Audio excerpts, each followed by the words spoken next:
અમદાવાદમાં બ્લાસ્ટ કેસના આરોપીઓનું પોલીસે કાઢ્યું સરઘસ।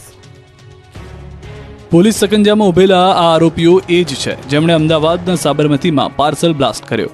આ એ જ આરોપીઓ છે જેમણે અંગત અદાવતમાં મોકલ્યું હતું બોમ્બનું પાર્સલ। અમદાવાદની સાબરમતી શિવમ રો હાઉસમાં પાર્સલ બોમ્બ બ્લાસ્ટ થયાની ઘટના મુદ્દે પોલીસે 3 આરોપીને પકડીને કાયદાનું ભાન કરાવ્યું। સાબરમતી વિસ્તારમાં પાર્સલ બોમ્બ કેસમાં પકડાયા બાદ નરાધમોને જ્યાં ઘટના બની હતી ત્યાં લઈ જવામાં આવ્યા। દોરડાથી આરોપીઓને બાંધીને Sabarmati police Sabarmati Shivam row house ખાતે લઈને પહોંચી। અહીં આરોપીને સાથે રાખીને ઘટનાનું રિકન્સ્ટ્રક્શન કરાયું। કેવી રીતે આખો પ્લાન હતો તે અંગે જાણ કરાવવા મળી। આરોપીઓને લઈને પોલીસે ઘટના સ્થળે પહોંચતા લોકોના ટોળે એકત્રિત થઈ ગયા। એક સાઈડનો રોડ બંધ કરીને આરોપીઓને લાવવામાં આવ્યા। આ કૃત્ય કર્યા બાદ પોલીસે બરાબરનો પાઠ ભણાવતા આરોપીઓ ચાલી પણ માંડ શકતા। કામ જ એવું કર્યું હોવાથી મોઢું પણ ઉપર કરી શકતા ન હતા।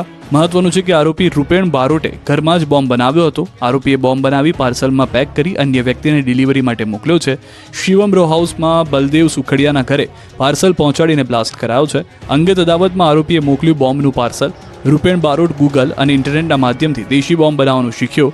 આરોપી રૂપેણને પત્ની સહિત તેમના પિતા નિર્બળ હોવાનો અહેસાસ કરાવતા જેથી તે પરિવારથી એકલો પડી જતા મનમાં માઠું લાગી આવતા અને મેન ઈગો હટ થઈ જતા દેશી બોમ્બ બનાવી આ લોકોને મારવાનો પ્લાનિંગ કર્યો હતો। રાજકોટમાં હથિયાર સાથે હુમલો કરીને હત્યાના પ્રયાસ કરનાર આરોપીઓનું પોલીસે સરઘસ કાઢ્યું। ગઈકાલે રૈયા રોડ વિસ્તારમાં અહેમદ કટારિયા, અમીન કટારિયા અને નવાઝ શેખ નામના શખ્સોએ સામાન્ય બાબતમાં 2 લોકો પર છરી વડે હુમલો કરી હત્યાનો પ્રયાસ કર્યો હતો। આ ઘટના બાદ પોલીસે તપાસ તેજ કરી અને આરોપીએ સકંજામાં લઈ લીધા। યુનિવર્સિટી પોલીસ દ્વારા 3માંથી 2 શખ્સોને ઝડપી પાડી ઘટના સ્થળ પર લઈ જઈ ઘટનાનું રિકન્સ્ટ્રક્શન કરાવ્યું। આતંક મચાવનાર શખ્સોએ આજે હાથ જોડી માફી માંગી।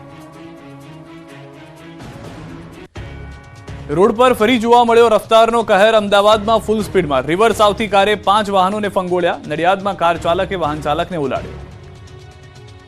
રિવર્સમાં માતેલા સાંડની માફક આવતી કારના દ્રશ્યો છે અમદાવાદમાં જાણે અકસ્માતોની વણઝાર લાખી હોય તેમ એક પછી એક અકસ્માતો અટકવાનું નામ નથી લઈ રહ્યા। ત્યાં વધુ એક અકસ્માત જોવા મળ્યો। વહેલી સવારે 3 વાગ્યાના અરસામાં અમદાવાદના શિવરંજની બ્રિજ પાસે એબી જ્વેલર્સ નજીક ફૂલ સ્પીડમાં રિવર્સમાં આવી રહેલી એક કારે 5 વાહનોને ઉડાડ્યા હતા।